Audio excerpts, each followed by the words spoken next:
کیا چھوٹی سی وجہ کی بنا پر بیٹھ کر نماز پڑھ سکتے ہیں؟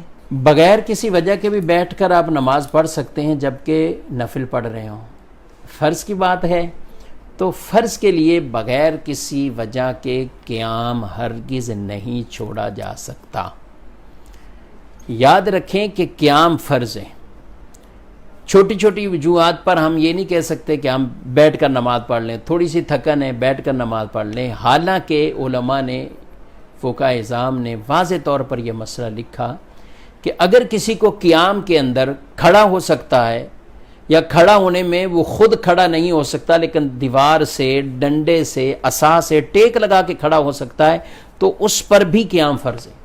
وہ کھڑا ہو کر یعنی فرض نماز پڑھ رہا ہو، وتر پڑھ رہا ہو، سنت فجر پڑھ رہا ہو تو قیام اس پر فرض ہے، اسی طرح وہ نماز پڑھے گا۔ عذر بنا کر اب وہ اس طرح نہیں ہے کہ تھوڑا سا عذر ہوا اور وہ بیٹھ جائے، ایسا نہیں ہے۔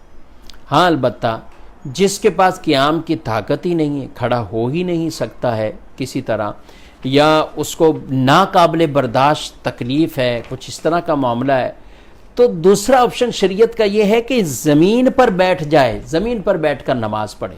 سجدہ کر سکتا ہے زمین پر تو یہ باقاعدہ زمین پر بیٹھے، کیونکہ قیام کا عذر اس کے لیے ہوا ہے نا۔ اب تو سجدے کے لیے تو ابھی اس کے لیے کوئی معافی والی صورت نہیں کہ سجدہ بھی اس پہ معاف ہو گیا، نہیں۔ تو اب ایسے لوگ بھی آ کر کرسی پر بیٹھتے ہیں اور بڑے طریقے سے کرسی پہ نماز پڑھتے ہیں، چلے جاتے ہیں، تو یہ اپنی نمازوں کو ضائع کر رہے ہوتے ہیں۔ اب ان کے لیے حکم یہ ہے کہ یہ زمین پر بیٹھ جائیں اور زمین پر بیٹھ کر براہ راست زمین پر سجدہ کریں۔ اچھا، کچھ ایسے ہوں گے جن کو بیٹھنے سے یعنی وہ زمین پر سجدہ نہیں کر سکتے، تو اب شریعت ان کو یہ کہتی ہے کہ زمین پر اگر بیٹھ کر براہ راست زمین پر اگر وہ سجدہ نہیں کر پا رہے، اتنی طاقت نہیں ہے، ان کی کمر میں کوئی ایسا شدید مسئلہ ہے، تو ایسی صورتحال میں زمین سے اونچی کچھ چیز اگر وہ رکھ کر، تقریباً جسے 9 انچ بیان کیا گیا، اتنی اونچی بالفرض کوئی چیز رکھ کر اس پر